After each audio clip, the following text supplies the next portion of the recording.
The year is 1899, but on this alternate Earth, the great nations of Europe are on the brink of war as new weapons are being developed. In London, a group of cops is shocked when they see the first tank crash into the Bank of England, destroying everything in the rooms while being unaffected by bullets. The tank uses its cannon to shoot the vault door open before the terrorists come out with their leader, the Phantom. There are lots of treasures in the vault, but what the Phantom wants are the blueprints of Venice's foundation. Britain accuses Germany of the robbery, but soon afterward, the Phantom and his men show up in Berlin, where they kidnap a bunch of scientists and blow up all the Zeppelins. Countries begin pointing fingers at each other and war is imminent. Sometime later in Kenya, Reed is looking for Alan, the famous hero from King Solomon's mines.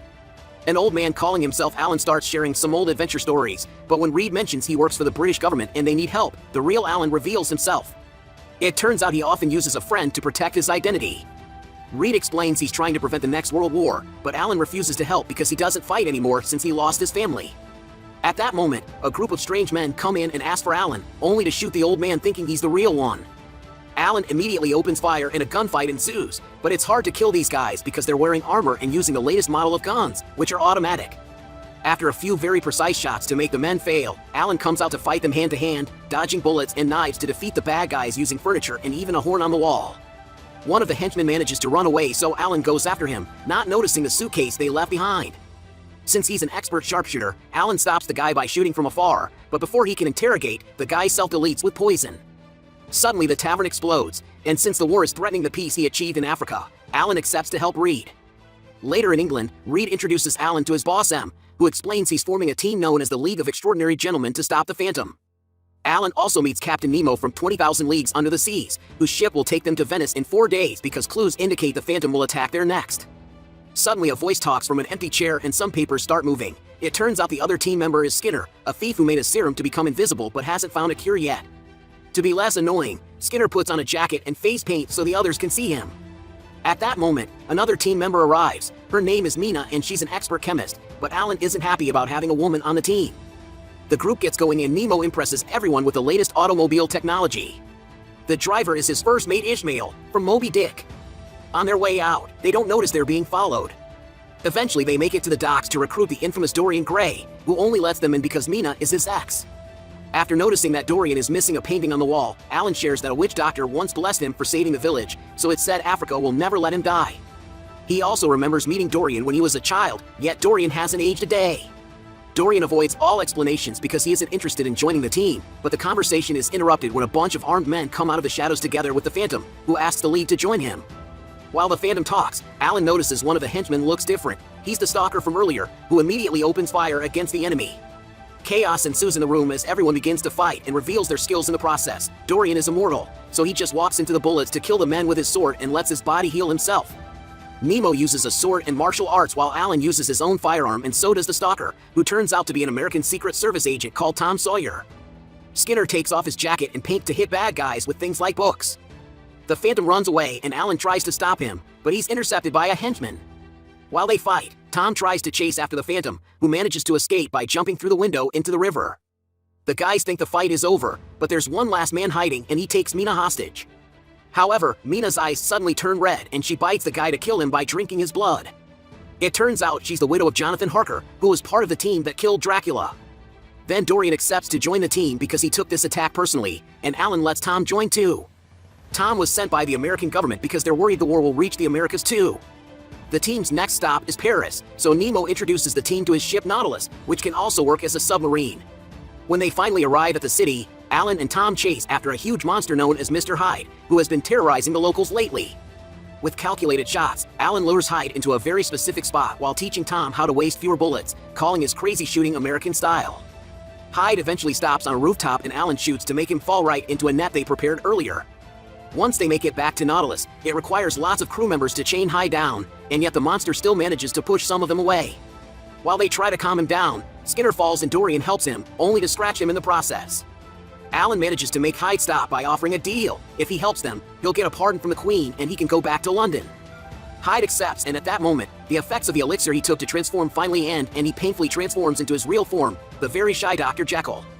Now the team is complete. The ship enters submarine mode and starts making its way to Venice using a copy of the blueprints the Phantom stole. Now the team has to learn to live with each other. Alan is soon annoyed by Skinner because he doesn't wear his coat to make his presence known, and Mina is disturbed to learn that Nemo worships the goddess of death. However, Alan is more scared of her than some religious statue. One afternoon after the Nautilus enters ship mode again, Alan tries to teach Tom how to waste fewer bullets and shoot more accurately, but when Tom asks him about his dead son, Alan leaves. Meanwhile, Nemo and Ishmael are surprised to find powder in the control room right before a book closes on its own behind them. They give the powder to Mina, who analyzes it and discovers that it's the powder photographers use to create Flash. Dorian visits her and shares his secret: the missing portrait at his home is magical, and it ages instead of him.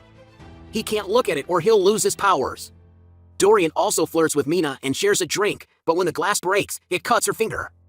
The smell of blood gets Mina excited and they end up kissing, which makes Jekyll jealous while he watches from afar. His inner hide reminds him he could be noticed by women if he drank the elixir again, and he even gets aggressive, but before he can lose control, Nemo interrupts him. The captain says he doesn't want a monster loose in his ship, and Jekyll reminds him that he has a dark past as a pirate, so he can't talk. Then Jekyll returns to his room and is shocked to discover one of his elixir bottles is missing. He immediately lets Alan know and accuses Skinner of stealing it since none of them have heard from him in a while. When they finally arrive at Venice, there's a carnival going on, and by looking at the blueprints the team guesses the Phantom will be blowing up the city. The League gets ready to start searching for the explosives, but as soon as they touch land, the bombs go off and the buildings start crumbling in a domino effect.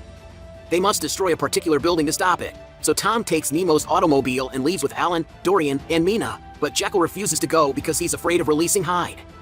As soon as the team drives down the streets, the Phantom's men surround them and open fire. Dorian thinks Skinner let them know they were coming and runs away. Alan and Tom try to shoot back, but there are too many men, so Mina jumps out of the car and climbs the wall with her powers to quickly feed on all the bad guys without mercy. While buildings continue to collapse and start damaging the ship, Alan sees the Phantom nearby and he jumps out as well to go after him. Tom is left driving alone, and after dodging lots of falling debris, he finally finds the right building and shoots a flare, so Nemo fires a rocket that destroys that building and finally puts an end to the domino effect. As the explosion goes off, the car flips and Tom gets caught under it. On the ship, Dorian reveals he's the actual spy and shoots Ishmael. Meanwhile, Alan follows the Phantom to a cemetery and they exchange a few hits. The Phantom stabs Alan on the shoulder and Alan hits him in return, which causes the mask to fall and shows his identity. He's actually M, which stands for Moriarty, the legendary enemy of Sherlock Holmes. The Phantom runs away and Alan throws the knife back at him, but it isn't enough to stop him. Afterward, the team returns to the ship and finds a dying Ishmael, who uses his last breath to tell them about Dorian. At that moment, the ship's exploration pod comes out and shows Dorian going away to meet with the Phantom.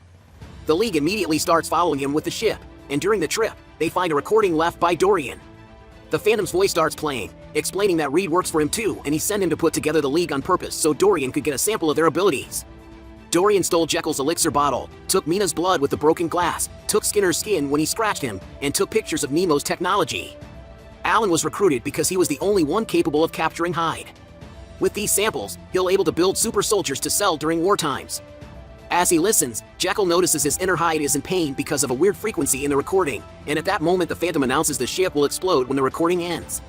That's exactly what happens, and the entire ship shakes as water starts to flood the engine room and drags down some crew members. Nemo can't make the Nautilus resurface because of this, so he orders his men to seal the engine room with the men inside for the greater good. Hyde convinces Jekyll they can help, so he runs into the room before it's sealed and takes the elixir to transform underwater. Then he swims down to the bottom and using his strength, he pulls the levers and opens the valves, which immediately drains the ship and allows it to resurface. While everyone tries to organize things, they get a message in Morse code from Skinner, who sneaked into the pod with Dorian and now sends the team directions to follow.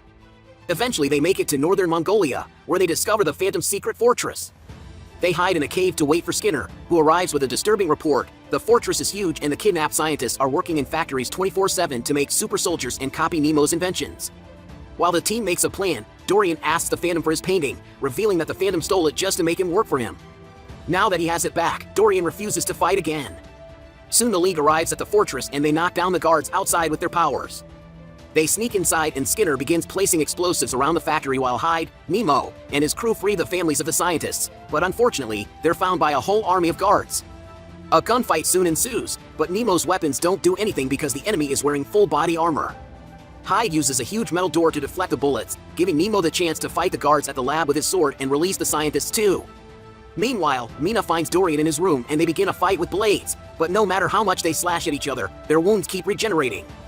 Suddenly Mina is distracted when she notices the magical painting, so Dorian uses the chance to nail her to the bed with his sword. However, he fails to get her heart, so Mina surprises him from behind and impales him on the wall with his own sword.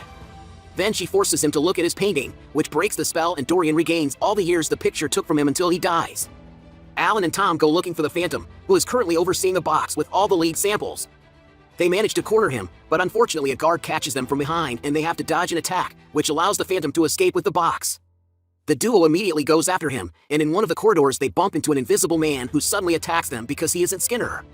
While Alan continues to chase the Phantom, Tom stays to fight this new invisible man, but he continues to waste too many bullets. At that moment an armored soldier arrives and uses a flamethrower to start burning everything in the room, but this time, the real Skinner distracts him and ends up on fire too. Tom quickly uses the chance to hit the guy with a torch, causing the gas tank to blow up and kill him. Afterward, Tom checks on a burnt Skinner, only to be caught by the other invisible man.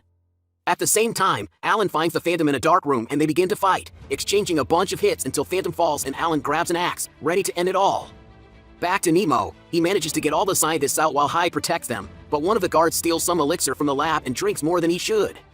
He transforms into such a powerful monster that Hyde and Nemo have trouble fighting against him even while teaming up. At that moment Hyde changes back into Jekyll, so he and Nemo have to run.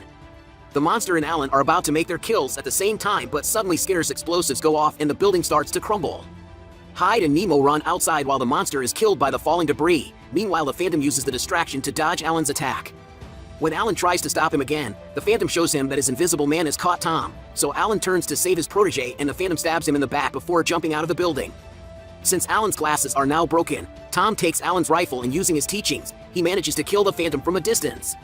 While the box with the samples is lost in the water, Alan tells Tom that the new century belongs to the new generation, and then he dies too.